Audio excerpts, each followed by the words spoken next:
बात कही है, बात बिल्कुल सच भी है कि बगैर पैसे की पढ़ाई भी कैसे हो, लेकिन मैं फिर भी मैं आपकी बात से पूरी तरह से सहमत नहीं हूँ, क्योंकि जिन्हें पढ़ना होता है उन्हें वो कहीं ना कहीं से किसी भी तरीके से पढ़ ही लेते हैं। जैसे बाबा साहब ने कक्षा के बाहर बैठ कर के पढ़ाई की, ऐसे एक नहीं अनेकों उदाहरण हैं, अनेकों ऐसे उदाहरण यहाँ प्रस्तुत किए जा सकते हैं। आपने समाज के लिए एक बहुत अच्छा कार्य प्रारंभ किया, बहुत अच्छी बात है, लेकिन इसके साथ साथ मात्र एक व्यक्ति के करने से ही नहीं होता है, उसके साथ उसके पूरा एक बैकग्राउंड चाहिए होता है, उसके साथ पूरा एक साथियों का हुजूम चाहिए होता है। तो उस हुजूम को बनाने के लिए मैंने जैसे कि आप लोगों से पहले भी एक निवेदन किया था कि आप जहाँ जिस समाज से भी आते हैं, जिस क्षेत्र से भी आते हैं, आप लोगों को अपने साथ लोगों को जोड़ करके लेकर के चलना है। और जोड़ के लेकर के चलने के लिए शिक्षा अगर हम किसी को मुफ्त में दे सकते हैं, माना कि बगैर पैसे की शिक्षा नहीं होती है, लेकिन अगर हम शिक्षित हैं और अगर हम कुछ ऐसी क्लासेस चला सकते हैं, आप सक्षम हैं, कुछ ऐसी क्लासेस आप चला दीजिए कि जहां पर लोगों को पैसा दे करके आप वहां पर बच्चों को पढ़ाया जा सके। खाली व्यवसाय की ही बात नहीं है, आप व्यवसाय करते हैं इसलिए आप व्यवसायिक सोच रखते हैं, बहुत अच्छी बात है, लेकिन उसके साथ साथ हमें ऐसे भी काम करने चाहिए कि कुछ लोगों को हम ऐसा भी खड़ा करें, एक ऐसा कोई इंस्टीट्यूशन बना दें जहां पर लोगों को मुफ्त में शिक्षा दी जा सके, या ऐसे लोग हों जो कि शिक्षा के क्षेत्र में हैं, उनको कुछ पैसा दे करके भी वहां पर शिक्षा की व्यवस्था की जा सके। और मैं उम्मेद सिंह गौतम जी का स्वागत करता हूँ मंच पर मंचासी में। हमारे समता सैनिक दल के राष्ट्रीय अध्यक्ष उम्मेद सिंह गौतम जी, कृपया तालियां बजाते रहिए, क्योंकि तालियां बजाना सेहत के लिए भी अच्छा होता है और ऐसे समारोह में तालियां बजती हैं तो उसका एक आनंद भी अलग से आता है। तो कृपया जोरदार तालियां में एक बार बजा दीजिए।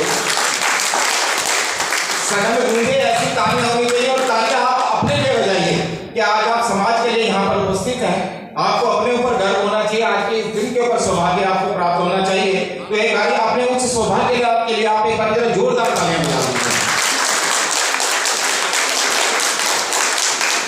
तालियां बजाने के दो फायदे तो मैंने आपको बताया, तीसरा फायदा मैं आपको और बताता हूँ कि तालियां बजाने से आपकी सेहत बहुत अच्छी होती है। जब आप तालियां बजाते हैं, आपके पूरे हाथ में आपका पूरा शरीर है, इस पूरे हाथ में आपका शरीर है, और जब आप इसको दोनों हाथों से मिला करके बजाते हैं तो आपकी पूरी नसें, पूरे आपका जितना भी इस शरीर का जितना भी पंचतंत्र पूरा तंत्र है वो सारा क्रियान्वित होता है, तो हमारे शरीर को बहुत फायदा मिलता है। तो इसलिए तालियां बजाते रहिए।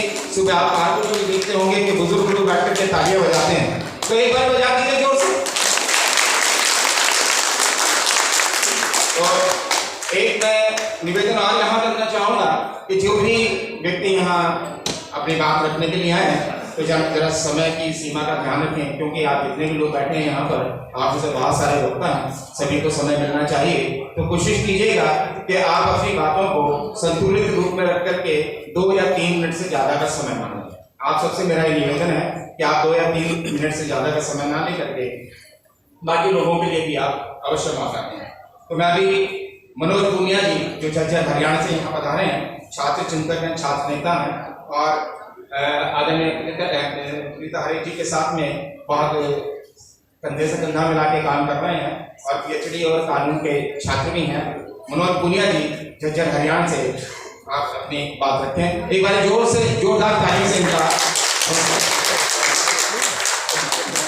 आज इस समारोह के मुख्य अतिथि एवं रियल हीरो, संघर्ष और त्याग की देवी आदरणीय बहन प्रीता हरीफ जी वे उनके साथ तमाम कंधे से कंधा मिला करके चलने वाले लाखों उनके अनुयायी एवं उनके साथ संघर्ष करने वाले साथियों, आज इस 8वें स्थापना दिवस के मौके पर मैं आदरणीय बहन जी को हार्दिक शुभकामनाएं देता हूं। और साथियों, जिस प्रकार से आज देश और दशा, आज राजनीति की दशा और देश का जो एक वातावरण, आज के माहौल को चेंज हो रहा है, क्योंकि हमारे लोकसभा चुनाव के अंदर अभी कुछ समय बाकी है, और आदरणीय बहन जी ने जो एक मिसाल कायम की, संघर्ष के साथ खड़े के और नौकरी के साथ इन्होंने समाज के साथ कंधे से कंधा मिला करके जो लड़ाई लड़ी, हमने जो जो फरीदाबाद के अंदर एक सुनपेट का जो एक कांड हुआ था, वहां से इस संघर्ष के इस कार्य को आगे बढ़ाने का काम किया।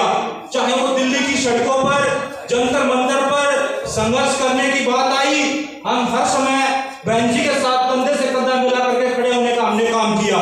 साथियों, जिस प्रकार से आज देश के अंदर जो संसद के अंदर हमारे चुने हुए प्रतिनिधि जाते हैं, परंतु हमारे सामाजिक और समय और हमारे हितों की बात को दरकिनार करके अपनी राजनीतिक रोटियां सेकने का काम करते हैं, परंतु हमने बहन जी का जब साथ दिया, इनके माहौल को, इनके सिस्टम को देखा, तो हमें यह लगा कि आदरणीय बहन जी वास्तव में इस समाज के लिए एक विशाल रूप कायम करेंगी। और साथियों, जिस तरीके से अभी चुनाव के अंदर कुछ साल बाकी हैं, हमें इनको मजबूती देनी होगी, इन्हें मजबूत करना होगा, ताकि आदरणीय बहन जी इस संसद के अंदर चुन करके जाए और आपके हितों की बात को रखे।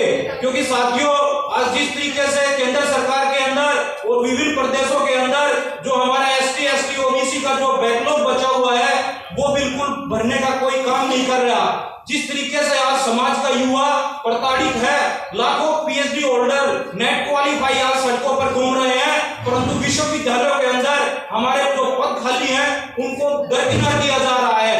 जो रिजर्वेशन, जो प्राइवेटाइजेशन एक तरीके से लाया जा रहा है, वो हमारे हितों के ऊपर एक कुठाराघात करने का काम कर रहा है। परंतु साथियों, ये सच्चाई की जीत होगी। एक संघर्ष का एक मिसाल कायम करना पड़ेगा आप लोगों ने साथ चल करके, और ये विश्वास दिलाना पड़ेगा बहन जी को कि वो इस लड़ाई में हम साथ हैं। और 2024 के अंदर ये जहां से भी चुनाव लड़ेगी, पूरे देश के अंदर कहीं से भी एक कॉन्स्टिट्यूशन क्षेत्र को चुन करके हमें मजबूत से मजबूत अपने साथियों को चुनना होगा। मुझे याद है साथियों, जब बहन जी ने आगरा लोकसभा चुनाव से लोकसभा का चुनाव लड़ा था, हम साथियों वहां पर बहन जी की मदद करने के लिए गए, परंतु साथियों हमें उस चुनाव में अच्छी खासी तवज्जो नहीं मिल पाई। परंतु साथियों, हमने संघर्ष नहीं खोया, हमने हौसला नहीं खोया। ये कारवां ऐसे ही चलता रहेगा। आदरणीय बहन जी, आप इस समाज की रियल हीरो हैं, आप आगे बढ़िए। ये समाज आपको एक मिसाल कायम देगा, आपकी तरफ देख रहा है। क्योंकि जिस तरीके से हमारे चुने हुए नेता आज हमारी बातों को दरकिनार करके अपनी राजनीतिक रोटियां सेकने का काम कर रहे हैं, अगर सच्चाई में अगर कोई लड़ाई लड़ रहा है, वो आदरणीय बहन प्रीता हरिक जी लड़ रही है। मैं आज इनको सत सत प्रणाम और विधिवत नमस्कार करता हूं कि इन्होंने जो लड़ाई लड़ी वो आगे भी जारी रहेगी। और समय की मर्यादा को देखते हुए मैं पुनः एक बार आप सभी को इस बहुजन समाज संगठन के 8वें स्थापना दिवस की हार्दिक शुभकामनाएं और बधाई देता हूं। बहन जी, आप आगे बढ़िए, ये समाज, ये संसद, ये आपका इंतजार कर रही है। जय